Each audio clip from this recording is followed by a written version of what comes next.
محفوظ ہوتا ہے، اور کتاب جو لکھا ہوا چاہے کتابی شکل میں موجود ہو جو سفینے میں ہو، تو قرآن پاک بار بار پڑھنے سے سینے میں محفوظ ہوتا ہے،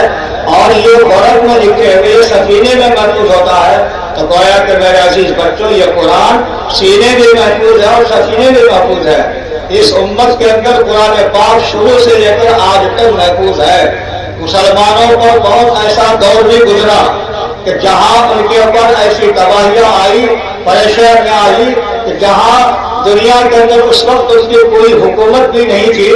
ایسے وقت میں ان کے اوپر ایک ایسا دور آیا کہ اس دور کے اندر مسلمانوں کو ہر طرح سے ظلم و ستم کے برداشت کرنا پڑا۔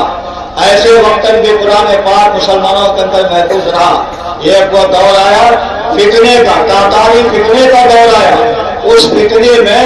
یہ ہوتا ہے کہ ایک دن بغداد کے اندر 2 لاکھ سے زیادہ مسلمانوں کو تحقیق کیا گیا،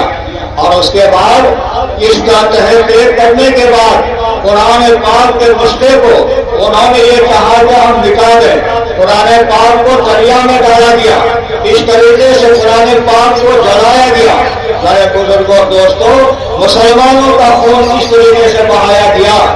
کہ دریا کا پانی سرخ رنگ کا ہو گیا۔ اتنی کتابیں دریائے فرات اور ڈیلا کے اندر ڈالی گئی کہ 1 مہینے تک ان کے پانی کالے ہو کر کے بہتا رہا، اور اتنی کتابیں، اتنے قرآن پاک کے نسخے ڈالے گئے کہ وہاں ایک پل بن گیا جو ان کے اوپر کیا ان کی سواریاں کیا کے پاس ہوتی تھی۔ کہ یہ قرآن پاک کے ساتھ ان کے کافروں نے یہ سلوک کیا، یہ چاہا کہ ہم قرآن پاک کو کیا کہ دنیا سے مٹا دیں، ختم کر دیں، یہ ان کی کوششیں رہی۔ لیکن کیا کیجیے گا، جب دیکھا کہ 7 سال کا ایک بچہ قرآن پاک پڑھنا شروع کیا، بسم اللہ سے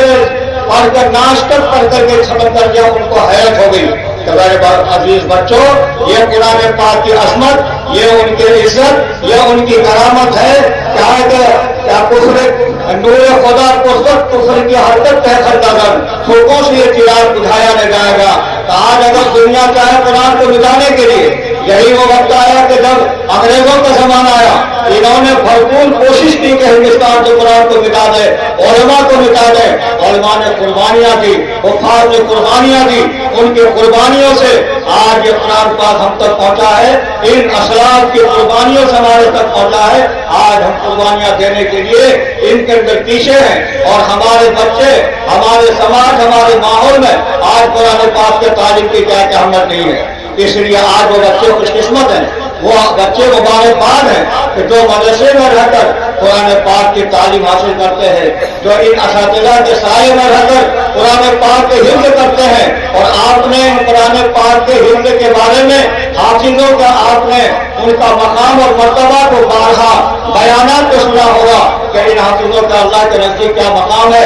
ان کا کیا مرتبہ ہے، کتنے لوگوں کا میدان محشر میں یہ حافظ قرآن سفارش کریں گے، علماء اعلان کتنے لوگوں کے سفارشی کریں گے۔ اس لیے میرے عزیز بچوں،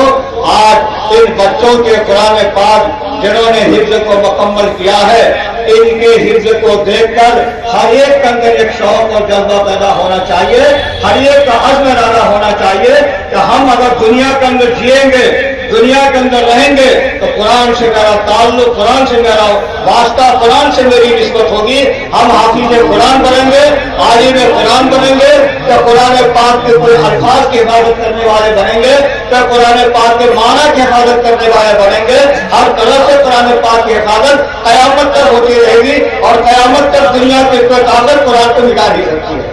اس لیے میرے عزیز بچوں، ان کے لیے تیار ہو جاؤ، آمادہ ہو جاؤ۔ اب آپ یہ بیان کرنے کے نہیں کیونکہ 5 منٹ کا یہ بات ہے کہ 5 منٹ میں کچھ کہہ دیجیے، تو میں ان حضرات کا خصوصیت کے ساتھ مدرسے کے بانی اور محتمین حضرت مولانا کبیر الدین خاران صاحب کے لیے مبارکباد دیتا ہوں۔ اللہ ان کے صحت و عافیت کے ساتھ زیادہ سے زیادہ مدارس کی خدمت کی اور دین کی خدمت کی توفیق عطا فرمائے، اور عزیز محترم مولانا ارشد کبیر صاحب اللہ تعالیٰ ان کو بھی اس میدان کے اندر مجاہد سے مجاہد بنائے، تاکہ یہ زیادہ سے زیادہ اپنے قدم اٹھائے اور دین کی خدمت کرتے رہے، اور قرآن کی تعلیم کو، قرآن کی عظمت کو آگے بڑھاتے رہے۔ اللہ تعالیٰ ہر ایک کو قبولیت سے آگے نوازے۔ وآخر دعوانا الحمدللہ رب العالمین۔